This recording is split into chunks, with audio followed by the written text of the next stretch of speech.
My first example. As humans, we're very good at looking at big walls of images and picking out something of interest to us.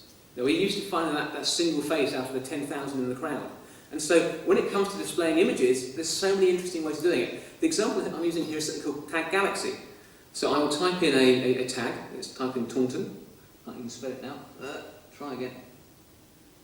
And this will go out to Flickr, this place where everyone puts all these thousands of pictures, and it will look for pictures that have been tagged as being about Taunton. So there's several Tauntons in the world, so we'll select Somerset. It will zoom into that planet, so this is basically bringing together all the information out there in a compelling way. And then ultimately, let's choose to actually go and look at that planet there. It'll go out to Flickr, and it'll put in all the pictures which are about Taunton and Somerset, and it'll display them in a way that it's very easy to see, pick out the thing which looks interesting to you. So we have here, and ironically, I noticed this earlier on. Is it still going to be there? I can't see it now. There we go. That picture there is there to taunt me, because that's a picture of the fire-cooled pump house where I stood on a nail earlier on today. So it's ironic that shows up on this thing here. And another example. I don't know about you, but I never really got the scrolling thing on the web. I can't read content when I have to keep scrolling it. I like to print it out, I like to see it in front of me. So in a way, I'm quite backward in that sense. And so there's been a big growth recently in really rich, interesting magazines on the web. So, this is the world of Harry Potter. This is where everything moves and talks and does what you expect it to do. So this is a magazine called iGizmo, that being a geek I of course read. And iGizmo works as a magazine. You turn the page, it feels like you're reading, a printed magazine, but of course it's rich in a way that you can only do on the web. This is how magazines should be in the future. The adverts are dynamic, they move, the video does what you want it to do, you can dig in deeper, it's just a beautiful experience. And it's not hard to do. Ultimately, this is building on top of traditional publishing technologies that people are already happy to build media out of, and brings that extra domain of real richness to it that makes it a place you want to go and read and discover the information.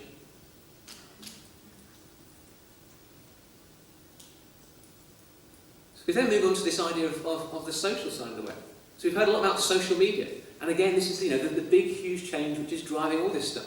So if I have a rich site which people talk about and talk about to their friends, I can get people to come and see what's going on. And so this whole idea of us all sharing information, of creating stuff, participating together, has an increasingly huge impact on everything going on the web. So we heard about YouTube, and the fascinating fact about YouTube is that there are 15 hours of video uploaded every minute to YouTube. So this just shows the huge volume of stuff being put up there.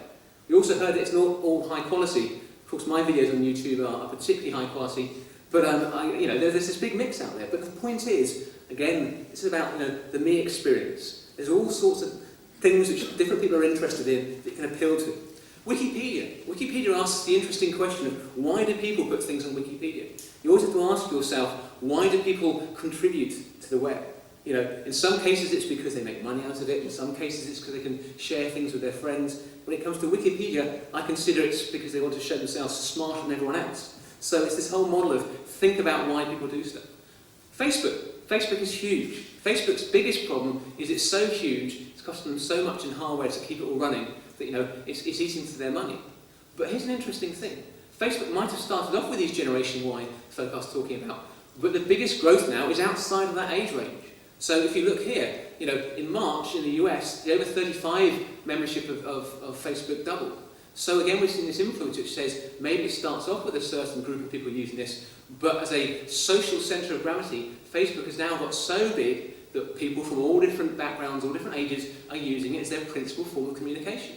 I talk to friends who I haven't spoken to for years, but I can now do that via Facebook because it enables it to be very easy. And finally, Twitter. We again heard about Twitter on the video, and Twitter is interesting just because it's growing so fast.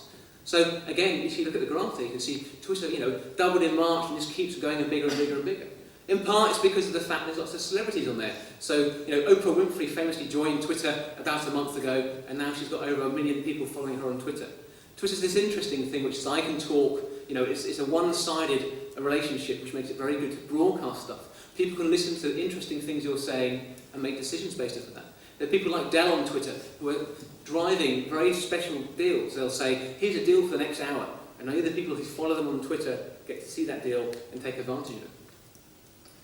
But Twitter also is significant because it shows another big change we're seeing on the web. This is change from the web of being static, the web of us participating, into the web of being about real time. So ultimately Google, as important as they are, only have a view of the web when they last went out and checked it. Something like Twitter has a view of the web about what is happening exactly now. And this is having a really interesting effect as we look forward on how the web works. So the great example here is when the plane crashed in the Hudson River recently. I knew within seconds that something was going on. I could see people I know saying, hey, this is going on. So-and-so just said they saw a plane crash. That was long before traditional media had a chance to do anything about it. And you can see the graph there which shows the spike of people talking on Twitter about the Hudson plane crash. Famously, the first picture of the plane in the Hudson River was uploaded to Twitter within minutes of the plane crashing. So again, this whole idea that we can participate, we can share media, we can contribute this, we can do it in a much more real-time manner than it used to be. And the right there you can see that I did a search yesterday for Taunton. It's interesting to see Avon and Somerset Police at the top there on Twitter appealing for witnesses, very quickly after an event's happened. So already all sorts of different organisations are realising the best way to talk to people in real time is to use something like Twitter. And actually, if we look out to the web in 5 years' time, there's lots of talk of Web 3, of this thing called the semantic web, the idea of something called the giant global graph. And so Tim Berners-Lee, the guy who invented the web, is talking about this global graph. And what they're really saying is in the future, you'll have a smart agent which goes out and does things for you and makes your life easier. But already the web is getting smarter, and the thing making it smarter is us. It's the fact that I can start typing a search term in now, and it will drop down and show me the likely search term I'm looking for, and I can pick it from the list. There's things like natural language. There's something released this week called Wolfram Alpha, which is this natural language search engine, which makes it easier for you to ask questions and get the right answers back. I mentioned how diversity is important, how we all view things in different ways. And so another example of what's going on the web is this idea of giving people lots of information and lots of ways of joining it up together and letting them do it themselves. At the intro, we heard Kevin talking about mashing things up. This whole model which says, I'll give you some bits and pieces and you'll mash it up and you'll join it in a way which makes sense to you. This chart here shows something called Many Eyes, which is a project from IBM, which is about giving people all sorts of interesting bits of data, all sorts of interesting ways of visualising it, letting them do that, and then letting them share those results with other people. So in the bottom right there, you can see Obama's inauguration speech visualised using something called Wordle. You can see interesting trends coming out. People compared that, for example, with Bush's inauguration speech. You can see the difference in language between the two presidents. And here's my current favourite example of a mashup. It's Tampa Bay mugshots. And what it's doing is it's taking information published by the police in the Tampa Bay area, and it's joining it up to give you an interesting insight into who has been charged in Tampa Bay in the last 24 hours. Now, here's a sad admission. My wife and I, we have 3 kids. We've been together 20 years. Our Saturday nights maybe aren't quite as exciting as they used to be, and we've taken to sitting in and playing Guess the Crime. So you sit there and you think, and I commend you, go and look at Tampa Bay mugshots. Interestingly, this site is actually brought by one of the local newspapers. So again, this isn't the police force themselves doing it, it's the newspaper understanding that their local people might want this sort of information, mashing it together to give something which is useful to just a small number of people and me.